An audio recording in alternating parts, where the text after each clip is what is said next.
donc la kinésithérapie du sport dans 15 ans. Le kinésithérapeute du sport a une place particulière au sein du monde de la kinésithérapie, tout d'abord parce qu'il intervient au niveau de différents champs disciplinaires. Et dans ce niveau d'intervention, on a retenu 3 niveaux. Le cabinet, ça c'est un petit peu notre activité quotidienne. Et puis ce qui va rentrer plus dans des difficultés futures, les clubs et les équipes nationales. Il faut savoir aussi que le kiné du sport, dans le parcours de soins, il est consulté souvent en première intention. On en a parlé ce matin. Et d'ailleurs, malheureusement, M. Jean-François Lamour n'est plus là, mais je tenais à le remercier parce qu'il a bien posé les problématiques, les liens. Alors, même s'ils sont posés et pas encore résolus, on espère qu'on avancera. Et il rappelait d'ailleurs qu'on était au milieu du guet. J'espère simplement qu'on ne se noiera pas, parce que des fois, les guets sont plus profonds que prévu. Les actes hors cabinet. Les actes hors cabinet, ça fait partie d'un gros volume d'activité du kiné du sport. Et le problème des actes hors cabinet, c'est qu'ils sont souvent, quand ce n'est pas exclusivement, faits à la limite de la loi. Je rejoins tout à l'heure notre expert. Et quand je dis à la limite de la loi, je suis même au-delà, c'est-à-dire qu'ils sont faits hors la loi. Et il me semble avoir entendu ce matin que l'usage précède la loi. J'allais dire qu'on nous entende, parce qu'on pourra peut-être évoluer un petit peu plus vite. Et puis enfin, on a une problématique, nous, à gérer encore plus prégnante que dans les cabinets, c'est la gestion et l'intégration possible ou pas des STAPS et des ostéopathes non professionnels de santé qui, au jour d'aujourd'hui, investissent de manière prégnante l'ensemble des structures sportives. Et ça ne va pas sans poser de problème, pas lié forcément à leurs compétences, ce n'est pas un procès d'intention, mais simplement parce que ils ne sont pas formés aux études de la santé. Et effectivement, il y a peut-être des liens à travailler là-dessus. Ce n'est pas une objection. Alors les possibles pour nous, il va s'agir de quoi? Bien évidemment, essayer de prendre l'article 51 un petit peu au pied de la lettre sur ce qu'il est possible de faire, en particulier sur les transferts de compétences. On en attend beaucoup. Parce qu'au jour d'aujourd'hui, comme je vous l'ai dit tout à l'heure, le fait d'avoir des soins qui sont hors la loi nous pose un réel problème. Ensuite, la modification du décret de compétences. Là aussi, il me semble qu'il y a des choses à travailler là-dessus. Tant qu'on n'aura pas travaillé sur ce décret de compétences qui est pour nous complètement obsolète dans notre pratique quotidienne. Je vais vous donner, pour ceux qui peut-être m'ont déjà entendu, je donne toujours le même exemple, mais au moins il est facile à comprendre. On en avait d'ailleurs parlé ensemble. Je vais vous donner un tout petit exemple.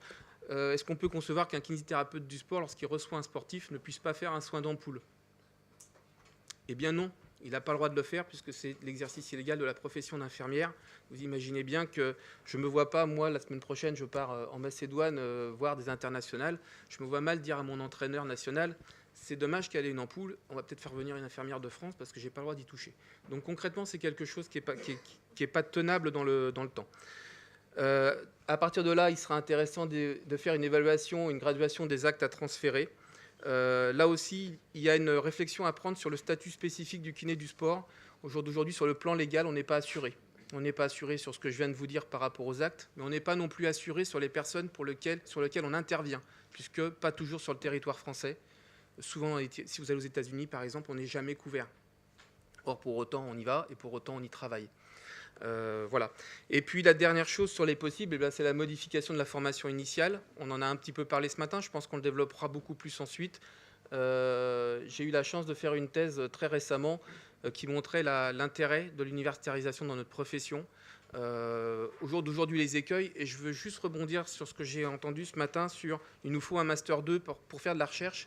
Je tiens à rappeler que le Master 2 ne suffit pas à faire de la recherche, parce que si on ne crée pas une discipline universitaire et qu'on est hébergé par autrui, et je pense que certains ici le savent, on n'aura pas la main sur la recherche. Donc le Master 2 ne suffit pas, ce sera une étape, mais en tout cas, ça ne suffira pas. Et donc, finalement, pour conclure et aller assez vite, demain, qu'est-ce qu'on devient, nous, kinésithérapeutes du sport? Eh bien, 2 solutions. Soit on continue comme aujourd'hui, c'est-à-dire que les savoirs ne nous appartiennent pas, on reste des exécutants de tâches, même si par moment on veut s'auto-persuader que ce n'est pas le cas, on reste aux yeux de la loi quand même des exécutants de tâches. J'ai dit demain, et c'est même peut-être déjà aujourd'hui, parce que malheureusement j'ai lu dans un article de l'équipe d'avant-hier, donc c'est pas très long, ce journal avait fait un article sur les équipes cyclistes et le budget des équipes cyclistes. C'était très intéressant de voir qu'à l'échelon des salariés et dans la même catégorie, on mettait les médecins et les ostéopathes, et qu'à l'échelon des vacataires, on mettait les kinésithérapeutes, les mécanos et les chauffeurs de bus. On est en 2013. Alors par contre, peut-être qu'on peut rêver, et peut-être que demain, le kinésithérapeute, Eric, peut-être qu'on peut rêver que demain, le kinésithérapeute va être reconnu comme un réel partenaire de santé et qui va, de par son accès à la recherche, pouvoir créer ses propres savoirs, conceptualiser ses savoirs et donc devenir prescripteur de ses actes. Merci.